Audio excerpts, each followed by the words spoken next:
আমাদের প্রধানমন্ত্রী, তখনকার প্রধানমন্ত্রী ছিলেন শেখ হাসিনা, উনি ওনাকে যথেষ্ট সম্মান করতেন। প্রক্রিয়ার মধ্যে গিয়ে সংসদ সদস্য পদ যাবে। বাংলাদেশের রাষ্ট্রপতিও আসলে সাইন না করে ফেরত দিতে পারেন, কিন্তু 3 বার ফেরত দিলে সেটি আপনি এটি গ্রহণ হবে এরকম, কিন্তু তিনি তো আসলে আমরা কিন্তু রাষ্ট্রপতি শাহাবুদ্দিন আহমেদকে দেখেছি ফেরত দিতে। না, এটা উনি ফেরত দিয়েছেন, উনি ব্যক্তিত্বের কারণে দিয়েছেন। আমি আপনাকে একটু বলি, বাংলাদেশের সংবিধানে আছে যদি কোনো আইন পাশ হয় সেই আইনটা রাষ্ট্রপতির কাছে পাঠানো হবে অনুমোদনের জন্য। উনি 7 দিনের মধ্যে অনুমোদন করতে পারেন অথবা সংসদে ফেরত পাঠাতে পারেন। ফেরত পাঠানোর পর সংসদ যখন ওনাকে আবার পাঠাবে, তারপর যদি 7 দিনের মধ্যে অনুমোদন নাও করেন, ধরে নেওয়া হবে উনি অনুমোদন করেছেন। আইনের ক্ষেত্রে তিনবার প্রফেসর আসিফ নজরুল তিনবার। আচ্ছা ঠিক আছে, জি আমার হয়েছে কি, শাহাবুদ্দিন সাহেব রাষ্ট্রপতি হিসাবে যে ক্ষমতা প্রয়োগ করেছেন এটা উনি সংবিধানের মানে উনার ইন্টারপ্রিটেশন যে করেছেন, এবং উনার এমন ব্যক্তিত্ব ছিল, আমাদের প্রধানমন্ত্রী, তখনকার প্রধানমন্ত্রী ছিলেন শেখ হাসিনা, উনি ওনাকে যথেষ্ট সম্মান করতেন এবং উনি অত্যন্ত উদার চিত্তে উনার এসব ক্ষমতা মেনে নিয়েছেন। উনি চ্যালেঞ্জ করতে যান নাই। চ্যালেঞ্জ করতে গেলে বিচারপতি শাহাবুদ্দিন আহমেদকে প্রবলেম পড়তে হতো। আপনি ভারতের 70 অনুচ্ছেদ কথা বলেছেন, ভারতের 70 অনুচ্ছেদ প্রয়োগ এত স্ট্রেট ফরওয়ার্ড না। ওখানে প্রথমে হুইপকে বলতে হবে যে এই প্রস্তাবের ব্যাপারে বা এই আইনের ব্যাপারে বিপক্ষে ভোট দেওয়া যাবে না, হরে ধরে হবে না। প্রথমে বলতে হবে যে এটার বিরুদ্ধে ভোট দেওয়া যাবে না, উনি যেটা জানিয়ে দিবেন। তারপরে যদি কেউ ভোট দেয়, ভোট দেওয়ার পর যদি তাকে 15 দিনের মধ্যে ক্ষমা না করা হয়, ক্ষমা না করা পরে তারপর একটা প্রক্রিয়ার মধ্যে গিয়ে সংসদ সদস্য পদ যাবে। আমাদের এখানে কোনো কথা নাই, বার্তা নাই যে দলের বিপক্ষে ভোট দিলে সংসদ সদস্য পদ চলিয়া যায় না। প্রফেসর আসিফ নজরুল, এখানে একটু আলোচনা দরকার যে অ্যাডভোকেট ইউসুফ হোসেন হুমায়ুন তো বলেছেন যে আমরা তো এটি বলছি যে এটি আছে, কিন্তু প্রয়োগের ক্ষেত্রে আমরা এরকম কোন সময় দেখি কিনা যে এটি কখনো হয়েছে। বাংলাদেশের প্রধান শেখ হাসিনার বিরুদ্ধে কেউ ভোট দিতে চেয়েছেন, কেউ দিয়েছেন, তার কোনো এরকম হয়েছে? মানে কি এখন উনি কি, আমি শেখ হাসিনার নাম নিচ্ছি না, উনি ভাববেন আমি বিএনপির। আমি বললাম যে বাংলাদেশ সরকারের আমলে অনেক কালো আইন হয়েছে, বিশেষ ক্ষমতা আইন হয়েছে, র্যাবের দায়ী মুক্তি আইন হয়েছে, ডিজিটাল সিকিউরিটি অ্যাক্ট হয়েছে। এগুলি কি ভালো আইন? খারাপ আইন। তো এই খারাপ আইনগুলো যখন পাশ হয়েছে গত 50 বছরে, এরকম প্রায় আপনি 20-30টা আইন পাবেন যেটা অত্যন্ত মানবাধিকার বিরোধী আইন। এই 20-30টা আইন যখন পাশ হয়েছে 50 বছরে একজন সংসদ সদস্যেরও ইচ্ছা হয় নাই এটার বিপক্ষে ভোট দিতে। আমরা কি এরকম অমানুষের জাত হয়ে গেছি? এটা উনি বলতে চাচ্ছেন? নিশ্চয়ই ইচ্ছা হয়েছে। প্রফেসর আসিফ নজরুল, সেটি আপনার ইন্টারপ্রিটেশন, সেটি খারাপ আইন। আওয়ামী লীগের কাছে হয়তো এটি অনেক ভালো আইন, যে যার আপন রুচির বশ। কিন্তু জি ঠিক আছে, আওয়ামী লীগের কাছে ভালো আইন হতে পারে, আওয়ামী লীগ বিরোধী দল গেলে দেখা যাবে ভালো আইন নাকি। আর বিএনপি যখন বিরোধী দলে আসে তখনও তারা বলে ওই সমস্ত আইন খারাপ আইন। আর একটা কথা কি, ধরেন আপনি যদি আরেকটু মিলিয়ে দেখেন, আমাদের রাজনৈতিক দলের মধ্যে বিএনপি নেত্রী এবং আওয়ামী লীগের নেত্রী, বিএনপি নেত্রী যখন ফাংশন করতে পারতেন, ওনাদের একচ্ছত্র আধিপত্য। ওনারা, আমাদের এখানে কোনো প্রাইমারি সিস্টেম নাই যে স্থানীয়ভাবে নাম আসবে তারপর তাকে মনোনয়ন দেওয়া হবে। এখানে এখানে আওয়ামী লীগ নেত্রী, বিএনপি নেত্রী, জাতীয় পার্টি নেত্রী, এমনকি ছোট ছোট দল, রাশেদ খান মেনন, ইনু সাহেব, ওনারা ওখানে রাজার মতো দল চালান, এককভাবে দল চালান। আমরা যে ডক্টর কামাল হোসেনের কথা বলি, উনিও এককভাবে দল চালান। তো ওনারা নমিনেশন দেন। তো ওনারা প্রথমেই যারা তাদের বিরুদ্ধে কথা বলতে পারে বা যারা একটুখানি মনে হয় ব্যক্তিত্ব সম্পন্ন, তাদেরকে দেন না আমার ধারণা। তারপরে হচ্ছে যখন তারা সংসদে যায়, যখন এই জিনিসটা জানে। আমার মনে প্রফেসর আসিফ নজরুল, আপনি এটি একদম স্পষ্ট বলেছেন, কিন্তু আমার একটা ছোট প্রশ্ন আছে। বাংলাদেশে কি এমন কোন প্রতিষ্ঠান আছে, বাংলাদেশে কি এমন কোন সংবাদপত্র আছে যে যিনি মালিক বা যিনি সম্পাদক তার ছেলে বা মেয়ে সম্পাদক হন নাই? বাংলাদেশে কি এমন কোন ক্রিয়েটিভ স্কুল আছে যে ক্রিয়েটিভ স্কুলে যিনি মানে বিজ্ঞাপনী সংস্থা যে তার ছেলে বা মেয়ে হন নাই? অন্যান্য প্রতিষ্ঠানের কথা বাদ দিলাম, এটা বাংলাদেশ। সেটা কি আপনাকে আমাকে এফেক্ট করে? আমাদেরকে এফেক্ট করে হচ্ছে বিএনপির প্রধানমন্ত্রী, আওয়ামী লীগের প্রধানমন্ত্রী, জাতীয় পার্টির প্রধানমন্ত্রী কি করছে সেটা। ওনারা রাষ্ট্রের প্রধান, ওনারা আমাদেরকে এফেক্ট করে। এখন আপনার একটা পত্রিকা আছে, সেই পত্রিকাতে সে তার ছেলেকে রাখলো না রাখলো, তা আপনাকে আমাকে এফেক্ট করে না। এবারে তো তার ব্যক্তিগত সম্পত্তি, কিন্তু এটা তো রাষ্ট্র, এটা তো ব্যক্তিগত সম্পত্তি না। আর একটা কথা হচ্ছে, উদাহরণ তৈরি করার দায়িত্ব কার? উদাহরণ তৈরি করার দায়িত্ব তো প্রধানমন্ত্রীদের। প্রধানমন্ত্রী কিন্তু বলি নাই, প্রধানমন্ত্রীদের। ওকে, আপনি কি মনে করেন যে মানে ষোড়শ সংশোধনী বাতিল অবস্থায় এখন বিচারকদের অপসারণের দায়িত্বটা আসলে কার কাছে আছে? কোর্টে কেস পেন্ডিং আছে, যেটি যে ষোড়শ সংশোধনী বাতিল যে রিভিউ পিটিশন করেছেন সেটি শুনানি হওয়ার কথা বা চলছে।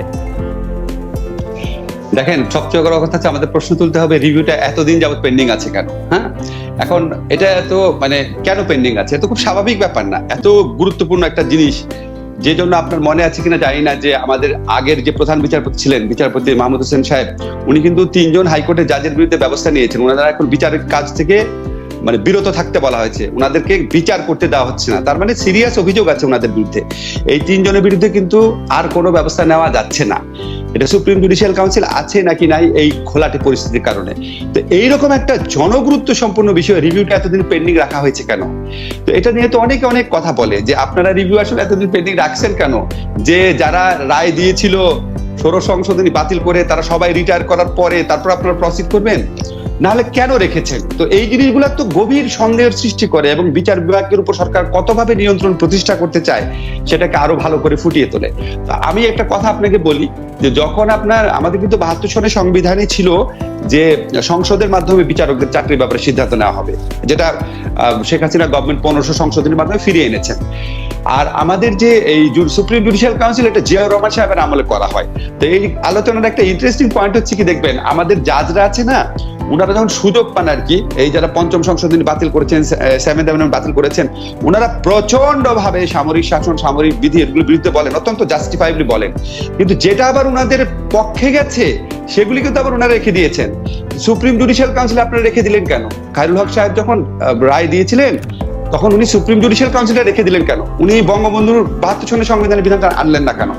আবার বঙ্গবন্ধুর 72 সনের সংবিধানে বিচারকদের পোস্ট রিটায়ারমেন্ট কোনো চাকরির স্কোপ ছিল না, কোনো স্কোপ ছিল না। সেটা জিয়াউর রহমান সাহেব এনে করেছেন, হয়তো খারাপ উদ্দেশ্যেই করেছেন, বিচারকদের হাতে রাখার জন্য বা যে কোনো উদ্দেশ্যে। তা আপনি যখন খায়রুল হক সাহেবকে কথাই বলছি, উনাকে আমরা এত রেসপেক্ট করি, আপনার সামনে যখন সুযোগ আসছে তো আপনি ওই বঙ্গবন্ধুর যে সাংবিধানিক বিধান সেটা বাদ দিয়ে আপনি জিয়াউর রহমানটা রেখেছেন কেন? দুইটা ক্ষেত্রেই তো বিচারকরা বেনিফিট পায়। তো তখন এই সমস্ত জিনিস আমরা দেখি, তখন আমাদের কাছে মনে হয় যে মানে কি বলবো, আর বলা সম্ভব না। এই দেশে এত রকম আইন আছে, বলা সম্ভব না আসলে, এগুলি খুব অসঙ্গতি। কিন্তু প্রফেসর আসিফ নজরুল, আপনি কি মনে করেন যে বাংলাদেশের বিচারকদের অপসারণ থেকে শুরু করে সেটার দায়িত্ব আসলে সংসদ সদস্যদের কাছেই থাকা উচিত, যেরকম 72 সালে ছিল বা যেরকম যে কোনো গণতান্ত্রিক দেশে থাকে নিয়োগ এবং অপসারণের ক্ষমতা?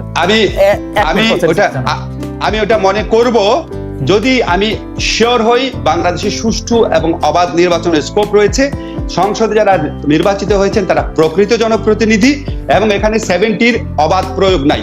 এই 3টা শর্ত পূরণ হলে অবশ্যই আমি মনে করি 72 সনের সংবিধানই বেস্ট।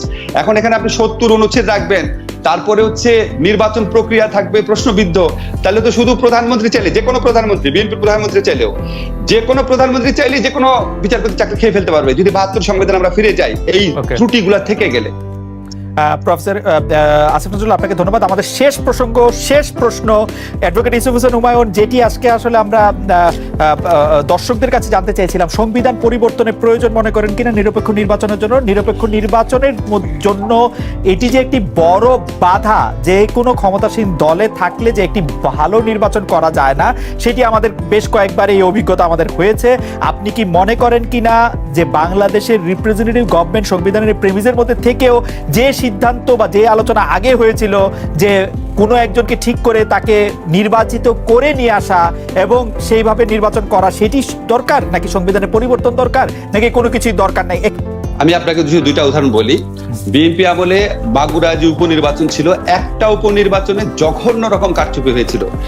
একটা উপনির্বাচনে কারচুপির জন্য আওয়ামী লীগ, জাতীয় পার্টি এবং জামাতকে সাথে নিয়ে তত্ত্বাবধায়ক সরকারের আন্দোলন সারা দেশে গড়ে তুলেছিল একটা উপনির্বাচনে কারচুপির জন্য। এটা একটা আপনার প্রশ্নের উত্তর দিবে। সেকেন্ড হচ্ছে যখন সেকেন্ড পয়েন্টটা মনে পড়েছে, যখন আমরা কে এম হাসানের বিরোধিতা করেছিলাম তখন যুক্তি দেওয়া হয়েছিল কে এম হাসান 35 থেকে 40 বছর আগে বিএনপির কোন একটা পোস্টে সম্পাদক ছিলেন। হ্যাঁ, 35 থেকে 40 বছর আগে 1930 সালে সবাই এটা বলতো। হ্যাঁ, উনি প্রধান বিচারপতি হিসেবে অত্যন্ত নিরপেক্ষ ছিলেন, সবাই বলতো তখন। কিন্তু উনি 35 বছর আগে বিএনপি করতেন। তো 35 বছর আগে একটা লোক বিএনপি করতে দেখে তার আন্ডার ইলেকশন করা যায় নাই।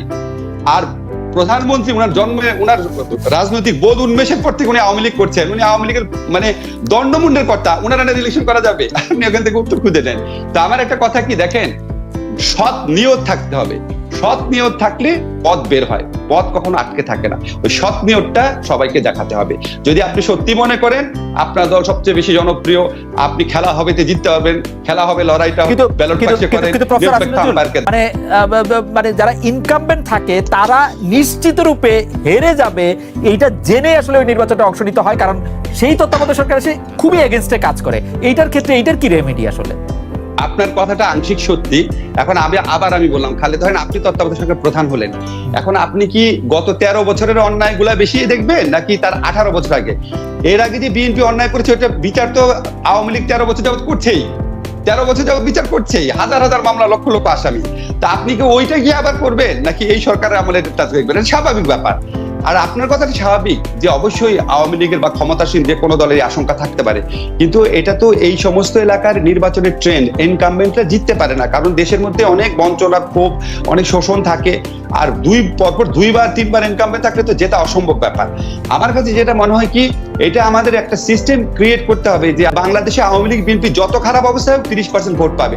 তো 30% ভোট পাইলে এমনি তার অন্তত 40টা আসন কনফার্ম হয়ে যাবে। এই ধরনের মানে একটা কি বলবো, একটা ভারসাম্যমূলক পরিস্থিতি সৃষ্টি করতে হবে। দুই দলের নিয়ম থাকলে সবাই মিলে বসে এটা করা যায়। আমার মনে হয় প্রফেসর আসিফ নজরুল, আপনার বক্তব্য একদমই পরিষ্কার। তা আমরা আশা করব যে বাংলাদেশ একটি সত্যিকার নির্বাচন এবং গণতন্ত্রের মধ্যে দিয়ে এগিয়ে যাবে।